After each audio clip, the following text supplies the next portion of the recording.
to our last area, which is diversity, an area that's being raised. It's been raised as a challenge within our industry for a number of years now, but remains a real issue within cybersecurity. From our own perspective here at InfoSec, we see some gains, some ways of it being overcome at the more junior end of the marketplace, with people coming through apprenticeships and graduates, and we're seeing a lot more diversity. But consistently, we see a lack of diversity within leadership roles within cybersecurity.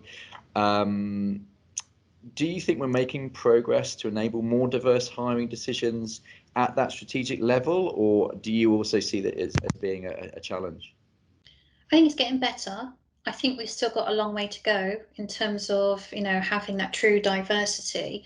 But I think it's important to think about, and when we talk about diversity, it's actually the diversity of thought, the diverse thinking, different backgrounds and different cultures. Because otherwise we're in danger of that kind of just one-track mind of thinking, and having that kind of hive mind.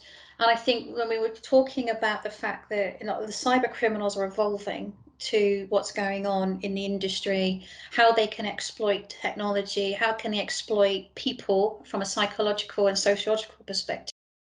But also, therefore, we need those similar types of people who've got different skill sets, different ways of thinking. So I think that's where we need to hone the softer skills. I think as much as we focus on the technical skills, as we were sort of saying, that ability to have critical thinking, problem solving, analytical skills, and how can we hone a lot of those different things. And I think where we see a lot of value, as we were talking about, is actually people who come in from other industries or other areas, and the skill set that applies very well into some of these areas. So as you were sort of saying, is that people from risk backgrounds, financial backgrounds, are normally very analytical thinking, and actually they can apply themselves in different ways. And I think one of the beauties of the cybersecurity industry is it's so varied in terms of the amount of opportunities and capabilities there are, and we need people who have got a very, very diverse skill set, I think, to be able to operate successfully across the board. Well, absolutely, and it seems to be a tricky. So what we're saying is that if we can embrace a much more progressive view of hiring from an attitude, aptitude, and appetite point of view, rather than just going on people who have been shown to be doing the position for a direct competitor for the last 3 years, which perpetuates the problem that we have in lack of diversity, then we can start to address it in a much more progressive way. I guess the problem you have with that would be that we're talking typically cybersecurity leaders are risk averse. Their day job is about mitigating risk, so you give them the opportunity to hire somebody who could do the job but hasn't yet, versus somebody that is doing the job for a direct competitor. Do you think we're ever going to be able to find a way to say that it's okay, you're in a safe place to be able to hire people on, and it's actually really necessary, like you say, a business enabler, to think differently, to have different ways of thinking through a diverse workforce? Therefore, you need to relax your criteria of what we've historically seen hiring managers making decisions on. For example, the old adage of they must have CISP, CISA, CISM, and if you don't have those three, you're not coming in. Well, it's chicken and egg. You can't have it both ways. Well, I think there's a you'll know this yourself, Chris. I mean, from a recruitment perspective, how many people are just put off straight away from the job description? Because it'll rattle off a number of certifications, and they'll go, well, I might have 3 out of 10 of the requirements, so I'm not even going to bother. But I think this is the type of thing that I see will naturally start to change, because I see, as we were saying, security needs to be so embedded across the entire organization. Therefore, you naturally have different roles to play throughout that. And as even with, like, I'm just thinking as we were talking, is that kind of creative thinking and that ability to just maybe sometimes come up with some really crazy ideas. I mean, that might be where we have some of our marketing people come in, for example.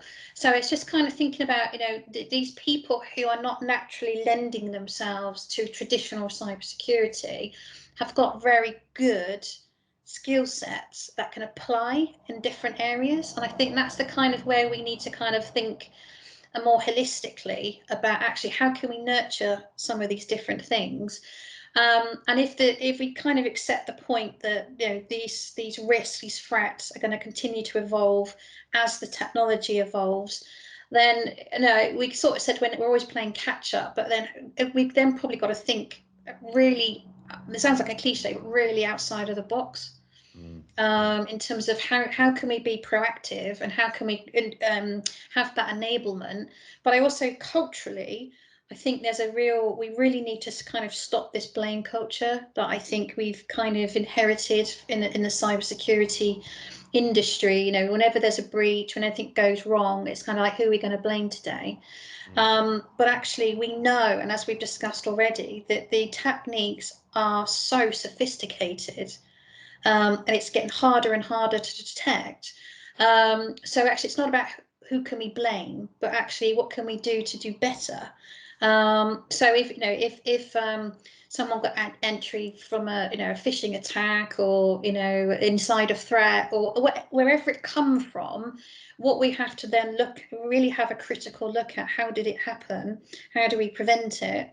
And making sure we increase that awareness and understanding about what's going on. Because I think that sometimes people are probably a bit too scared to put their head above the parapet in case they get shot. So Oh, definitely. I mean, cultural thing we have to really change, I think. Oh, absolutely. Who'd want to be a CISO these days? In case everything goes wrong, it seems like a very thankless task at the moment. Wonderful. I've got one last question for you. It's a little bit of a curveball, if I may. But for anybody in those cybersecurity leadership roles, and I know you're a Simon Sinek fan yourself, and I've got the quote over my shoulder because I am too. Are there any books that you could recommend, say 2 or 3 of your favorite books that are non-cybersecurity specific, but much more about leadership, that really resonated with you or helped you on your journey into becoming a cybersecurity leader yourself, but that are non-technical? Oh, good question. I think it's quite a long time since I've actually been able to sit down and read a book, to be honest, Chris. It's Audible these days, I think it's a Snatch Audible. I find I suppose let me kind of think a bit more broader. I'm not sure there's one thing in particular I could really point to. I suppose, like, from my perspective, if I think about where I've evolved from, so I always sort of say I sit on the business side of cyber, and I've kind of come in a bit left field. So I come from a business continuity background historically, and I think that's kind of lent itself really well to have, as I sort of say, is being able to have that big picture view of the world in terms of what's going on. Yeah. But also putting things into a perspective and language that people can understand. But I think that's just something that's evolved over time. It's not something I've read out of a book per se. So I find it quite hard to answer your question in a succinct way.